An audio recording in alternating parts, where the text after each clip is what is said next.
share. Thank you, Ros. Thank you, Stuart. And thank you, everyone. What a beautiful beginning to this time together.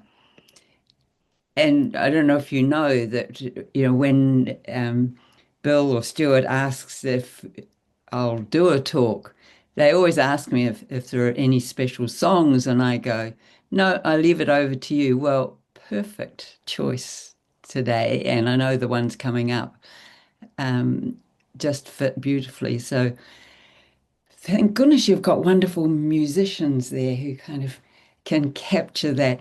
And so often it's the song, isn't it, that really does it, pulls it all together. Because you think about, I think we say often that, singing is like praying twice. It's a nice thought. So I'm going to invite you for this session to take 3 deep breaths before we begin. For real.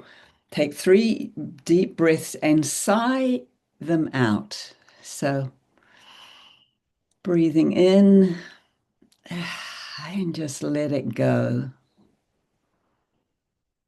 Breathing in and sighing it out. And one more time. Breathing in and just letting it go. We know the breath and that way of sighing out is a way of relaxing. I've heard it said that sighing is actually as good as taking a Valium. I don't know whether they use Valium anymore, but it's it, they used to use it to calm people down if they were in an anxious state. But sighing, we have this power within us that we have this ability to use our breath to get into a calm state. So when we think about the theme that I've using this year is nothing to fix in 2026. Nothing to fix. There's nothing that we actually have to try and make better. Doesn't mean actually that we don't do anything. It's not as if, oh, we can just lie back in the hammock and all is well. But it changes our perspective, maybe.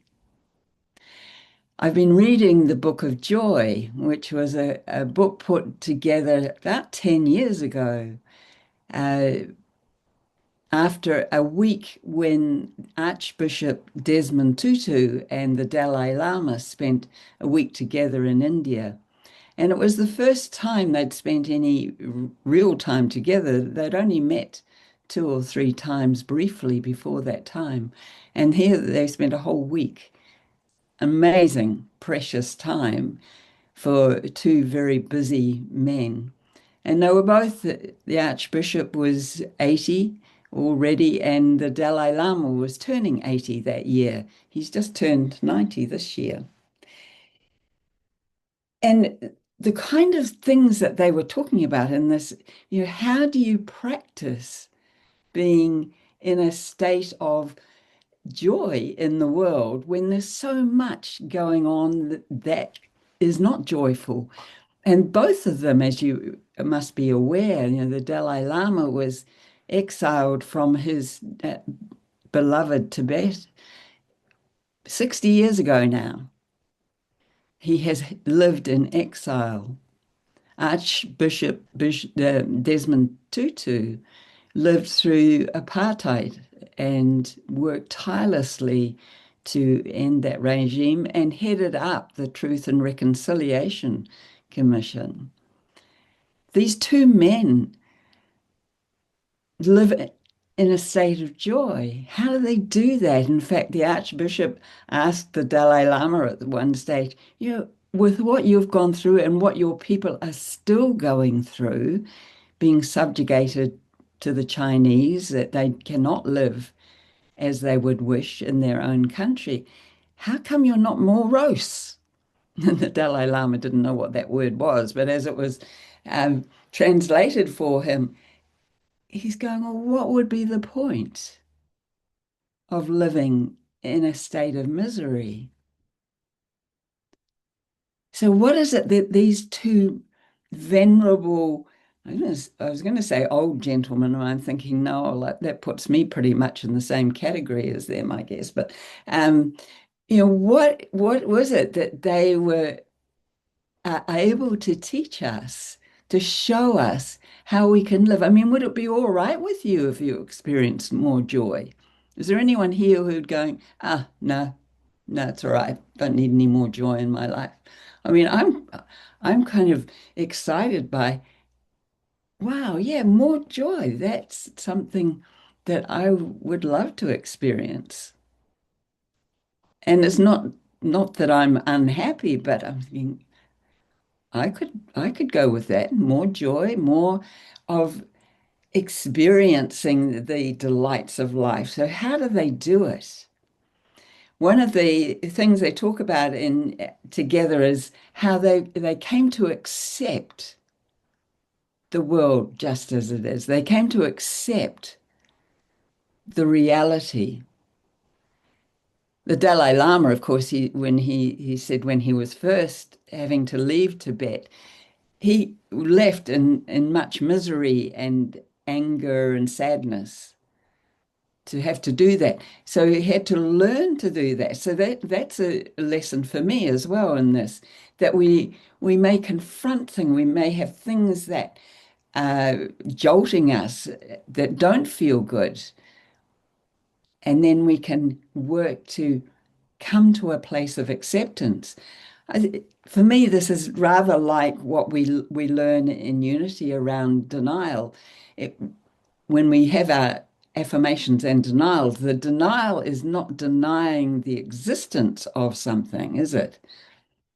But it's denying the power, that we deny that it has power over us. And that's what I was getting from this book of these two. They're not denying the fact that for the Dalai Lama, his whole way of life, his whole way of being was taken away from him. They're not denying that. The Archbishop Desmond Tutu was not denying that apartheid existed, but they took a perspective of a larger perspective, I guess, of that these things happen because in that turmoil, in that place of distress, we start to see that there's something beautiful that comes forward in the human nature. When we think about ourselves as being fully human, fully divine, some of that divinity comes to the fore. So we see in the examples that Desmond Tutu was talking about in the Truth and Conciliation Commission was examples of people who had experienced atrocities. So one woman, for example, saw on the TV her son's body being just carted across a forecourt, and that was the first she'd known that her son had been killed. And he was killed by people who were black, like her son. It seemed extraordinary. And so when she came before the commission, they asked her, what, how do you forgive?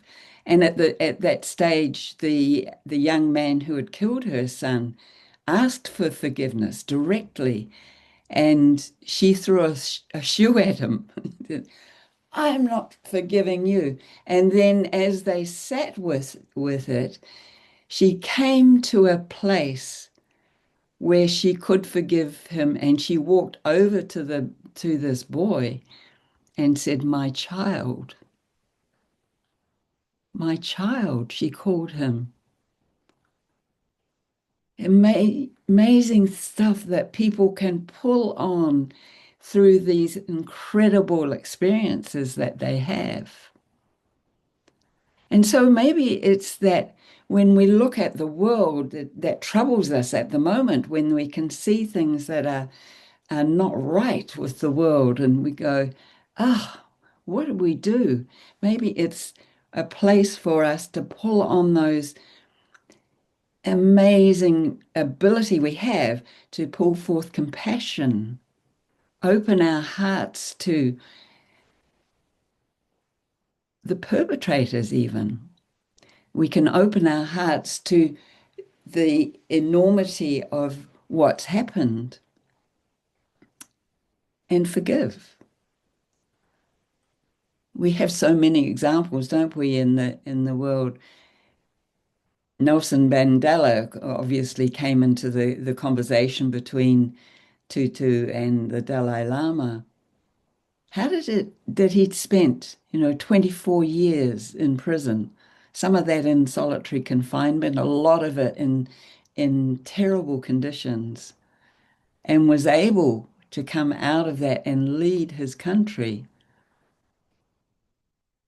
so that he had in his government people who had been his enemies, his people who had locked him away.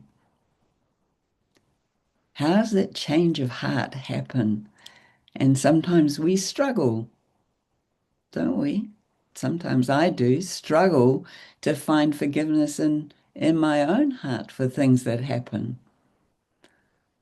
There was an incident for me a number of years ago when I thought I'd been deeply betrayed by a couple of people, and I could feel my heart harden. I could feel this, and I thought, oh, I guess that's how heart attacks happen. When you when the emotional stuff is happening and you go and you can feel that your body constricts. It's like if I continue to this, if I continue my hurt, my fury at these these people, maybe this is going to lead to me going boing. And then, of course, people will be very kind, I imagine, I hope. But for me, it was about, I don't want to experience this hardness. And what was the answer? The answer was to find a way of coming to peace with it. And it was through forgiveness. It was through saying over and over in totally, fully, and freely forgive you until it became real, until I could feel that angst washing away from me and the peace returning. It reminds me of Edwin Gaines. She talks when she does her talks. She often starts with telling people, "Now, there's something that I'm sure you've been told before and you've not done." I think, "Oh, what's that?" And she says, "No complaining for 21 days." Whoa, all right. No complaining. He said, no matter what happens, you say, wow, that's fantastic. Wow, that's great. Actually, wow, that's fantastic is a good one because that's the WTF, often interpreted in a different way, isn't it? Someone taught their grandmother that for texting and said, makes her text much more fun now. So, wow, that's fantastic. No complaining for 21 days. And the other bit she didn't say always, but it was that when you messed up, you had to go back to day one and start again. So be very, very careful on day 20, 21. No complaining. So it's about this accepting the world, nothing to fix in 2026, accepting the world just as it is. When we were doing our meditation retreat a couple of years ago, it was the one of the focus phrases that we used during our meditation time. I accept the world just as it is. And that was very much what I was hearing from Tutu and the Dalai Lama, accepting the world just as it is. But then you still do things. You do the forgiveness work. You take action to end the injustice, to end the suffering. One of the things that the Dalai Lama has done in where he's now living in and has been living in India for all those years in exile is he's set up a whole village, and parents in Tibet send their children to him for schooling so that they learn the language and the customs and all the culture of Tibet, that they have to leave in dreadful circumstances. They can't just apply for a visa because all the borders in Tibet are guarded by Chinese guards. So they can't just walk across the border. They have to sneak across. And so these children have an incredible journey getting to there, but they want to and you know how it is that if your whole way of life is being taken away from you, there is that urge within us. We've seen it in Australia and in New Zealand. The indigenous population want to revive their culture, don't they? I had the fortunate experience a number of years ago to go into the rainforest, and there was one mob there, and they gave an amazing presentation of what had almost happened to wipe out their whole language and culture. Within probably a week, that would have they would have lost their language. But somebody, whoever writes down languages, I don't know what you call them, had gone and interviewed the elderly person in their tribe, in their mob, and recorded it. And they were so proud. They gave a presentation of their children learning the language, learning the culture, and you could feel it. You could feel the pride coming off. So we know how important it is for people to be able to have what has been thousands of years of their culture with it snatched away from them. They want to regain it. They want to have it. So that's what the Dalai Lama does. And you know, we know that you know when he goes anywhere, thousands of people turn up. He will talk to 3,000 people at a time. And Archbishop Desmond Tutu says, you know, you get more people coming to you than I do. It's one of the ways that they kind of joke with each other. And, you know, he asked him, you know, how do you feel when you're heading into that kind of forum, into, you know, these thousands of people have come to hear you. And the Dalai Lama says, I just remember that I'm one of 7 billion. I'm one of 7 billion. It keeps me humble, keeps me knowing that I'm just one of you. I'm not anyone special. And yet, of course, I don't know about you, but I think of him as special because I think, how's he done this?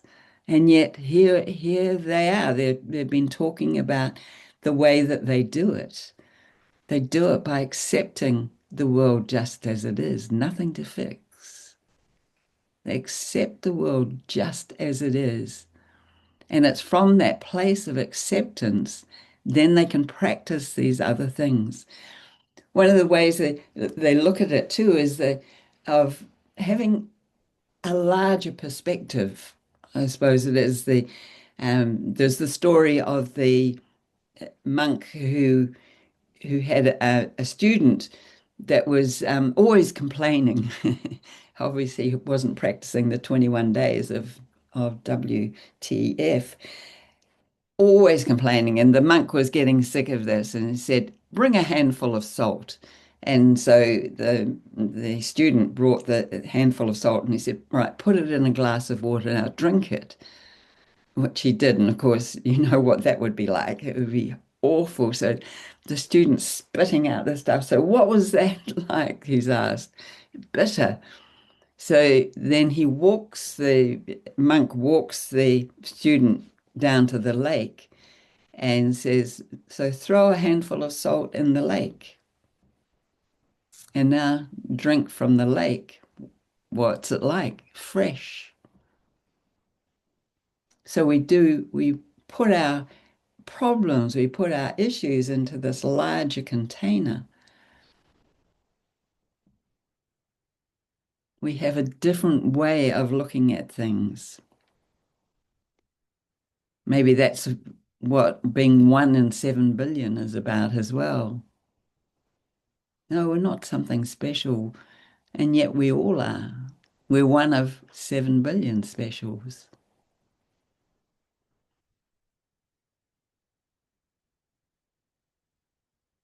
One of the other things they talk about in together and demonstrated, obviously, through all their time together, is their ability to find humor. And they often use humor against themselves.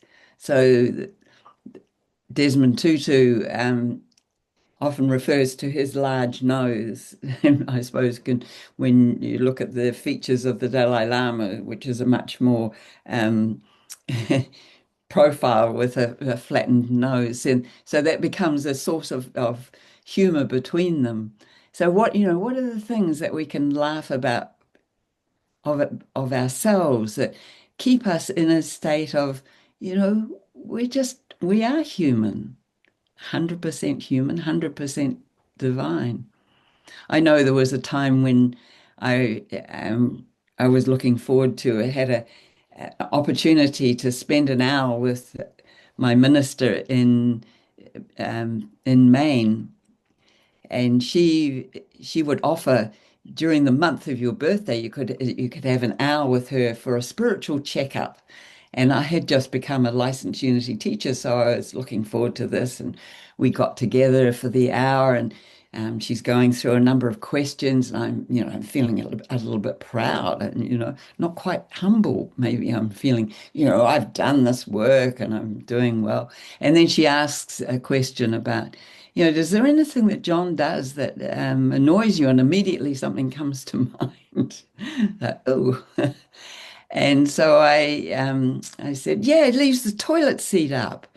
And she said, oh, so how long have you and John been together? And I knew that she and her husband had been together a bit longer than John and I had. And so in my head, I'm thinking, oh, she's going to tell me how to house train John.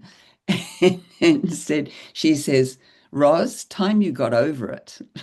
I was like, oh, so there was my spiritual lesson for the day, for the week, maybe for my lifetime. Time you got over it. So we can have that ability to laugh at ourselves of the things that we might do that, yeah, can make us maybe a bit vulnerable, maybe, um, and are not all that important in the end. Another of the key phrases that we used in our meditation retreat, and it came through when I was looking at this with what was happening between these two gentlemen, was I love myself just as I am. I love myself just as I am. Desmond Tutu said that he was astonished to find that a lot of research that had been done showed that so many people didn't love themselves, that they were critical of themselves, that they were down on themselves in some way. And he saw this as a very crucial thing that people needed to love themselves. We had a woman come to our Unity in Maine, Denise, and She had stage 4 throat cancer, and she had a big gouge had been taken out of her throat. She had radiation, had done all the treatments, and she had recovered.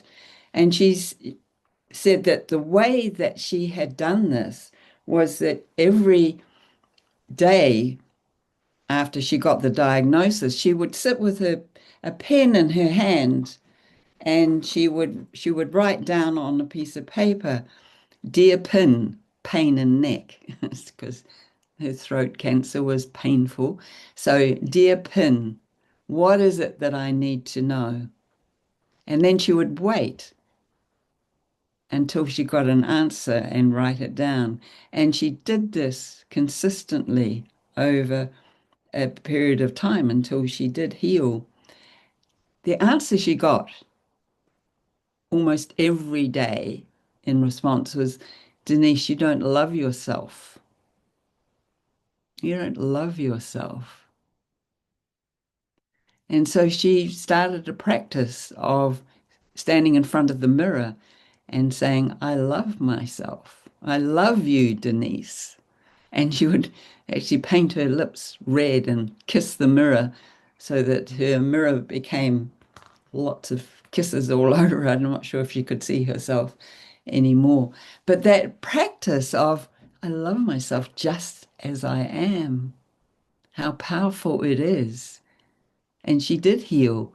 She had been a singer, and her goal had been that she would sing again at Fenway Park. That's the baseball park in Boston. And she did. She did sing again. So, what can we do if there's nothing to fix in 2026? We see there are things we can do. We can accept the world just as it is, but that doesn't mean doing nothing. It means doing what we can with what we have from where we are, which is what the Dalai Lama is doing as he lives in India. He does what he can from there to retain his culture, to speak out against the things that are happening for his people. We can use the forgiveness. We know about forgiveness. We've talked about that in unity. That's part of our practice, isn't it? We find those places in ourselves where we maybe hold a grudge, or we hold something against another, or we've been hurt, and we find a way to forgive them, to let it go. It doesn't mean forget. Some things we need to remember because we don't want those things to happen again. So it's not about letting someone off the hook, but saying, "I'm not going to hold this grudge because it's like a chain." And we need to let those things go. We need to release them so that we can be effective. We can walk in the world and do the work that needs to be done. Both those two gentlemen work for peace. They work to bring about change, just as the daily word, that beautiful daily word that Sheila read for us today, was talking about. We always have a choice, don't we? We always have a choice when something happens. How are we going to react to that? Nothing to fix in 2026. We open our hearts, we open our minds to a larger perspective. I invite us to take this into a time of meditation. I invite you to settle in, relax wherever you are, and again, just take some deep breaths and sigh them out. Do that 3 times. Take a breath in and sigh it out. Another breath in and sigh it out. And one more. And sigh it out.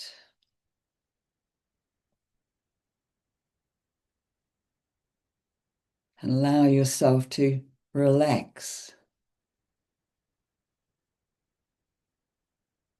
There is nothing to fix in 2026.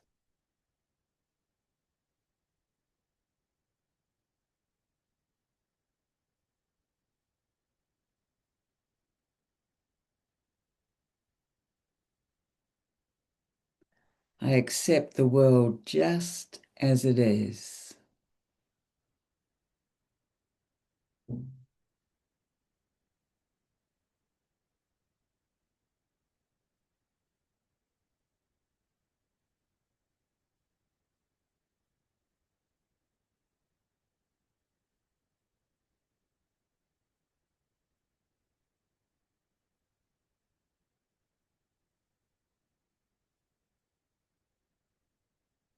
I love myself just as I am.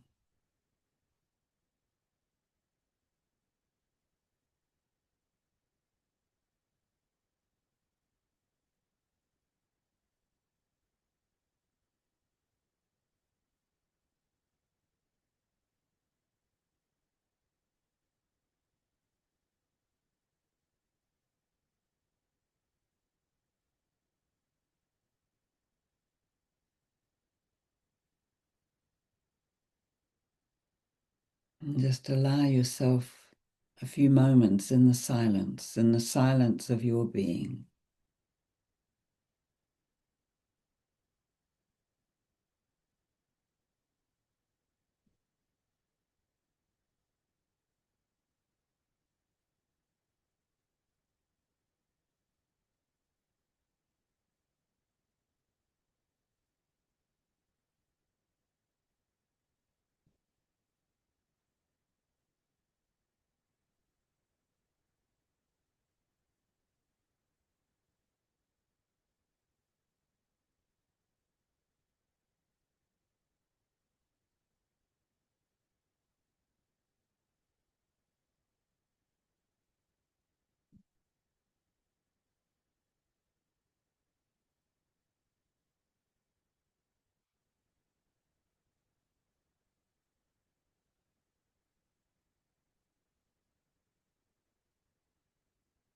And so it is. Amen.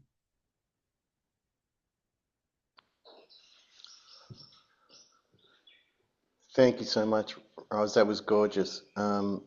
You've expanded my conscious. We've got a song to go into now, but I'd just like to make a few comments after that song. This song is "Let Go of the Shore" by Karen Drucker.